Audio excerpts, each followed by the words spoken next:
cold. That was the first muddled thought that entered Zelda's returning consciousness. Utter, dripping cold seeped through her clothes.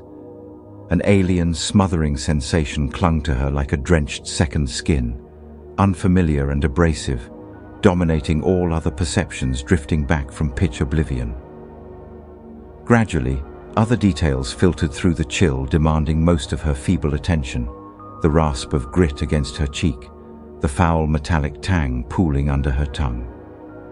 And something jerked at her ankles, again and again. With enormous effort, Zelda peeled her eyelids apart, fragments snapping together as she blinked against the sickly red haze. It wasn't second skin enveloping her, but mud.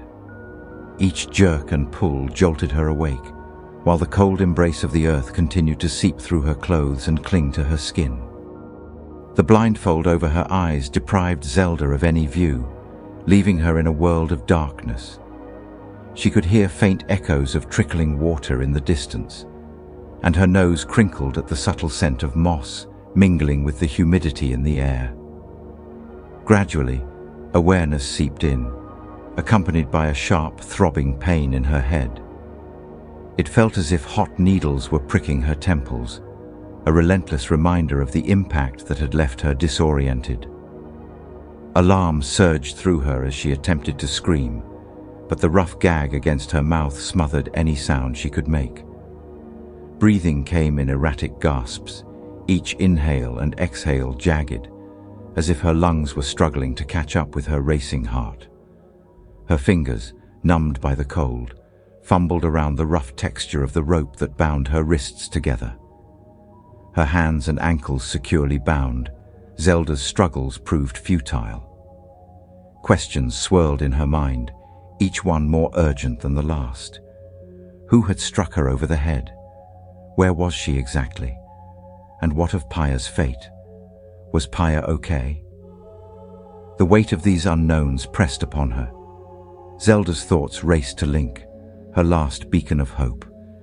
She desperately clung to the belief that somehow he would defy the odds and find her. Her mind painted vivid scenarios where he would burst onto the scene, wielding his sword and rescuing her in the nick of time. But as the reality sank in, it felt like a dagger piercing her heart. Nobody knew where she was. She stopped herself, realizing her slow descent into panic.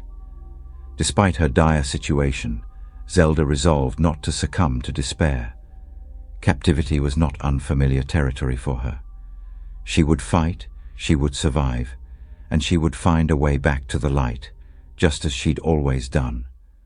Gripping the cloth in her teeth, she unleashed a fierce scream. "He won't hear you." A familiar voice echoed back. Zelda fell silent. She recognized the source of the voice. "He'll never be able to hear you again," Paya said.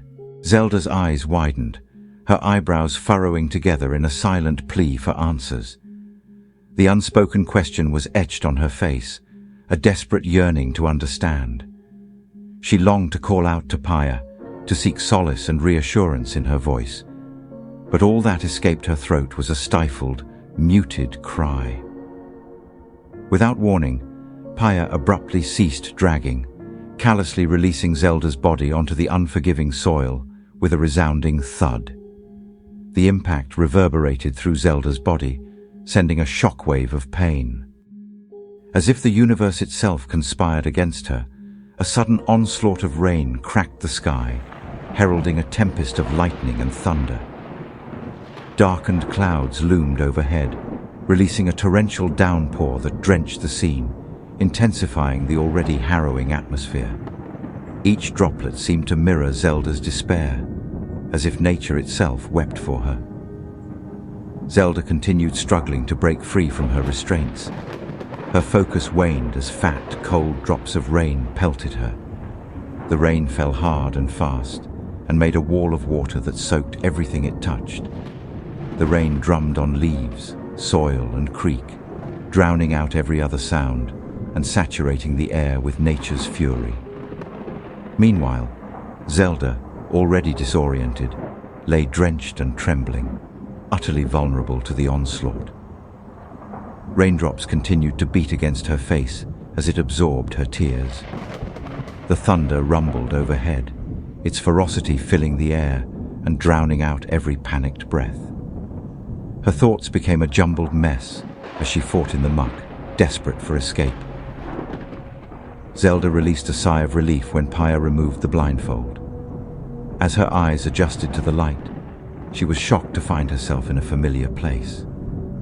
The Faran rainforest stretched out before her, its towering palm trees forming a dense canopy that shrouded them in shadows. Moss-covered stones peeked out from the undergrowth, and the air was thick with the scent of damp earth and ancient magic. She craned her neck with effort, still addled senses attempting to decode why ancient statues marked with arcane Shaika glyphs stood vigilant over her like silent sentinels. Twisting further caused bindings to bite deeper, and Zelda winced as understanding clicked. She lay pinned to the cold earth at these monuments' center. Paya's deadpan stare remained fixed on her captive.